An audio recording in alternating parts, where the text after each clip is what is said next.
Hello, let's talk about long-term assets. Long-term assets, we're going to be talking about assets that have not only tangible form, but also intangible form.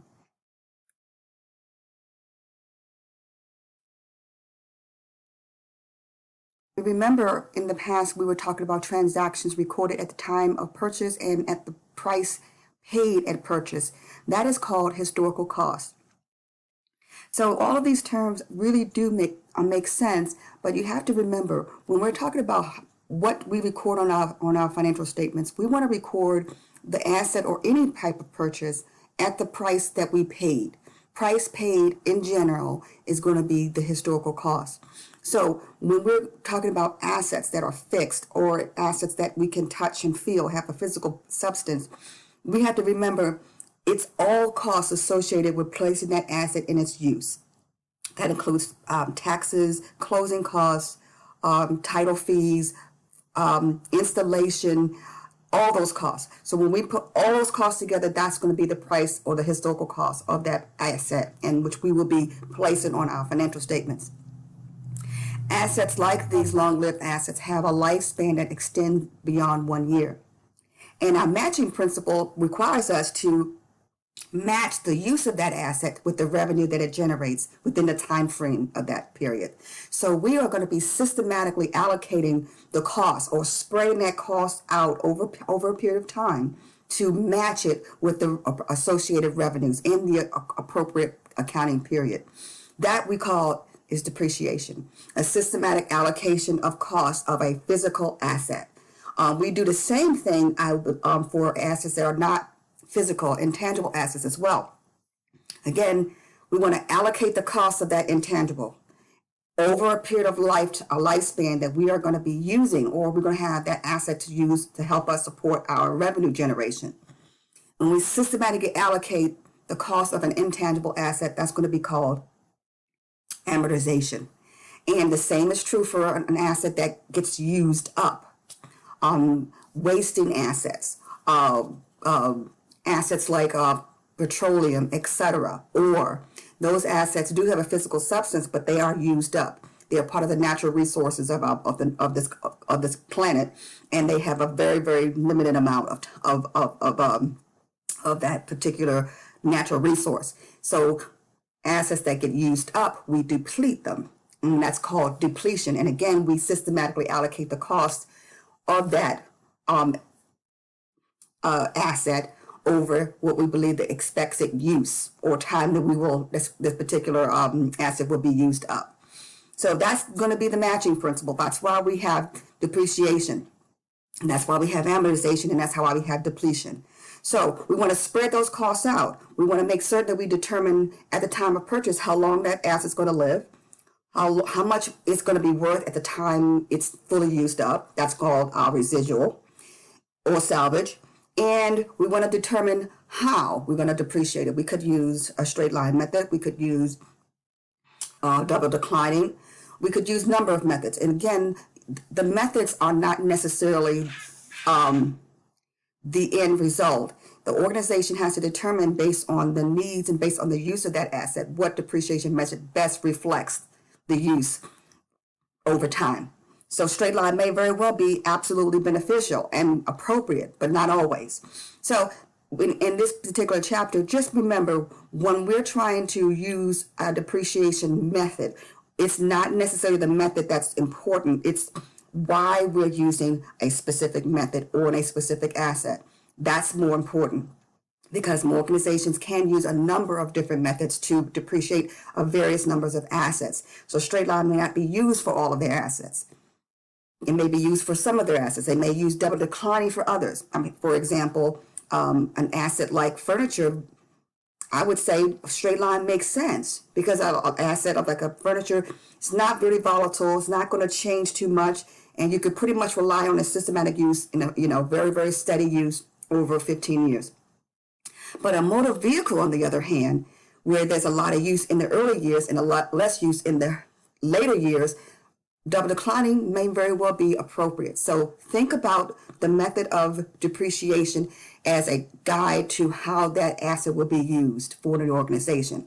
So there's no right or wrong. It's just what's most appropriate given the organization's use of that asset. Here's the formula for straight line methods. Pretty straightforward. Cost minus salvage divided by the useful life. That gives you the annual depreciation expense. Remember, it's the annual number. So if we want to know what the monthly number, or we want to convert, a half year or half month convention, we have to make certain that that annual number is divided by 12, etc. So double declining, again, a very, very important method. Not necessarily the best method for all assets, but it is useful in some cases. And all you want to do is just get the allocation base. You want to be able to determine what is the straight line rate, essentially. So the double declining is going to be 1 over the life times 2. 1 over life times 2. And that's going to give you the double declining rate. And you take that rate and multiply times the cost minus the accumulated depreciation. So basically, the cost minus accumulated depreciation is equivalent of book value. So the double declining formula is going to be 1 over 2, or 1 over the life multiplied by 2. That's going to give you the base, or the double declining rate. You take that rate and you multiply that times the book value. And the book value is the cost minus accumulated depreciation. And basically what double declining does, it allows you to depreciate very, very high numbers in the early years. And this is very, very important for particular assets that really are useful early on and less useful in the later years. So this is all for financial accounting purposes. This is not for tax reporting purposes. For internal books only, you have the option of using straight line, double declining, etc.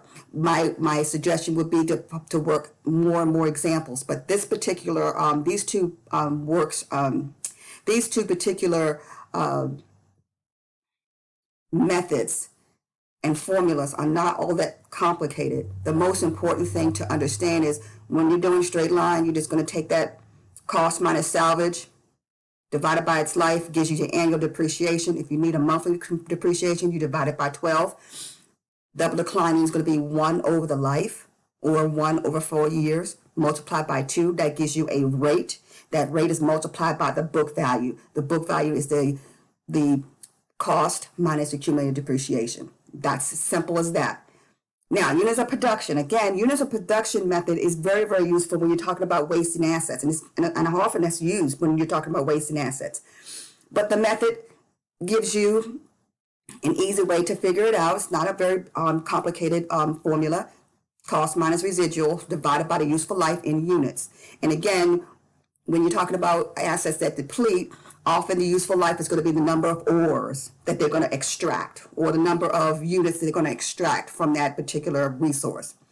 So cost minus residual divided by the number of units, that gives you a rate, and it gives you a depreciation rate. You multiply that rate by the actual units produced, and that gives you the depreciation for the year. Again, it's very, very important to note that there are cases when the units of production method is very, very appropriate, and using that information about how the organization is using the asset and what's the best way to show how that particular asset will be used over its life. And that will be the best way to determine the method of depreciation. So what happens when you have to get rid of an asset? It is either obsolete or sold or destroyed or whatever. We want to dispose of an asset, but we have to make certain that we remove the asset from the books. We remove the asset from the books, and we have to recognize a gain or loss. Now, I'm going to talk about this. It may not very well be as easy in this presentation, but as you read through the chapter, you'll see it is important to note that when we have to remove an asset from our book, we are officially disposing of that asset. It could be a disposal due to sale or obsolescence, etc. So what do? Well, when we record the asset, we're going to be recording a debit to the asset, in this case equipment, and a credit to cash, or if you purchase it with a debt with accounts payable or some other liability. That asset is going to sit on the books, and then we have to show the use of that asset. So we're going to show our depreciation expense and our accumulated depreciation. Now, when you think about what's on our balance sheet, the asset's going to show what we purchased, and then we're going to have right corresponding to the contra account, which is the accumulated depreciation. If you take your asset at its full value, this historical cost, and you subtract the accumulated depreciation, you get your book value. Why is that important? Well, when you're disposing of an asset, it's quite important because that's going to tell you on its face whether or not a gain or a loss is to be recognized on disposal. So, for example, if you have a $4,000 asset and you have accumulated depreciation of $1,000, you have a book value of $3,000. Now, compare that $3,000 book value to the fact that I sold it. Now, again, these assets are not inventory. These are assets that we're going to be continually using. We're not reselling it. We are using these assets to generate more revenue for the organization. It's very, very important. So if we have a book value of $3,000 and we actually sell it, and we have a sales price of $6,000, we have to think about how do we determine a gain or loss. A gain or loss is going to be determined between the difference between the sale price and the book value. So we have a book value of $3,000 and we sold it for $6,000. We have a $3,000 gain. Why? Because the amount of our sale is higher than the book value. So that's very important to know. When you're actually recording these transactions, you're removing this asset from the books, you have to credit your asset, which we purchased for $4,000. We have to debit our accumulated depreciation for $1,000, and that difference is going to be our gain. So that's how you handle disposals of assets. Now, what if you had an asset that you had purchased it for $4,000, historical cost, and your accumulated depreciation is $4,000? So the book value of that asset is absolutely zero. There is no book. It's the amount of the purchase is equivalent to the accumulated depreciation, and you sold it for $1,000. Do you have a gain or a loss in this particular case? You have a gain of $1,000. So that's generally the logic behind maintaining your assets on your book, maintaining the accumulated depreciation, understanding how to calculate your book value, because that's what's going to be used to determine if a gain or loss is to be recognized upon disposal of that asset, whether it be for sale or whether it be just disposing it because it's no longer in use and you're going to trash it. Now, the rules that relate to betterments and repairs. A repair is something that keeps it at the level of usefulness. For example, if you have a motor vehicle as one of your assets and you go and you get your oil change and you get new tires and those type of things, those are repair and maintenance type of thing. They just maintain the vehicle at its current, so it can be used and maintain a level of usefulness. However, if you have a building and you take the roof off completely and put a new roof, that's a betterment. Because not only that you maintain the integrity of your building overall, but you potentially have extended its life. So repairs and maintenance are going to be expensed in the period of that particular repair. A betterment is going to add or extend the life of that asset, and it will be capitalized, and you will have to record that as an asset or increase the asset value of that of the building, etc. So when we have to deal with is if it's going to improve or extend the life of an asset, it's a betterment and will be capitalized. If it maintains the status quo, repair it, keep it functional, it's going to be expensed. That's the key in this particular transaction. Intangible assets include trademarks, patents, and licenses. And we amortize these. We do not depreciate because depreciation relates to tangible fixed assets. How do we systematically allocate our intangibles, we amortize them. So if you have a valuable right and you can assign a cost to that or assign a value, a dollar amount to that, a patent, a trademark, a license, broadcasting license, for example, that particular future benefit will allow you to generate revenue. So brand is an intangible asset, by the way. So we want to take that life, a legal life of that particular brand or trademark, and we want to spread the cost of it over its useful life. And generally with intangible assets, they are almost always straight line. So we're going to be using the straight line method to amortize that life. And we use the exact same type of logic, the lifespan of that asset. We divide it by, again, the cost, and that gives us our annual amortization.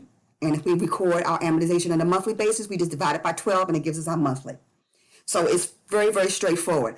All assets that do not have a physical property is going to be considered intangible, and we've given you some examples of that. So internally generated versus purchased. Again, I would say know the rules, and here we have in the rules, if for example of drug companies, when they are actually manufacturing and creating this drug, it's going to be expensed. It is not until that drug is actually given a patent, then and only then you can actually call it an intangible asset and amortize it over the life, the expected life. But for the most cases, intangibles are made or they purchased. In this case, purchasing a broadcasting license, purchasing a trademark, those kind of things you buy, but you can internally generate your asset. But if the same rules apply, the most important thing is, when do you stop expensing? And then you have been at that point, you can capitalize. And the rule would be when that asset is actually provided a patent, it's an asset to you. And at that point, you can put it on your balance sheet and amortize it over its life. But during the R&D, during the research and development phase of it, and it has not been approved by the FDA, obviously it's going to be expensed. That's really the most important thing. Goodwill is another issue. Goodwill, we don't necessarily record, we don't amortize anymore. Years ago, we used to. What happens with Goodwill is we leave it on our books. And how to calculate Goodwill is noted here and also in your text. So I don't want to go through those details, but I will say that Goodwill is an asset. It is an intangible asset, but we do not amortize it. All we do on an annual basis, according to FASB, is to test it for impairment. If it's not impaired, we leave it alone on the books. We just leave it as is. So that's how we're going to handle the Goodwill. And here's an example of how Goodwill is determined. And again, as I mentioned, we do not change the Goodwill. Once the amount of Goodwill is determined and is placed on your books, it is not touched at all. It's just evaluated and tested for impairment. And if it's impaired, we have to determine, is it a permanent impairment or is it temporary impairment? Permanent impairments, we have to record the reduction in value. Temporary, we leave it alone and we disclose it on our financial statements. I do thank you very much for your time, and I think this chapter will be a very, very useful one. I don't think it's very difficult. I think if you just sit back and look at the four computations that you require, they will be very straightforward and easy for you to remember and apply. And again, as always, thank you for your attention, and I'll talk to you again soon.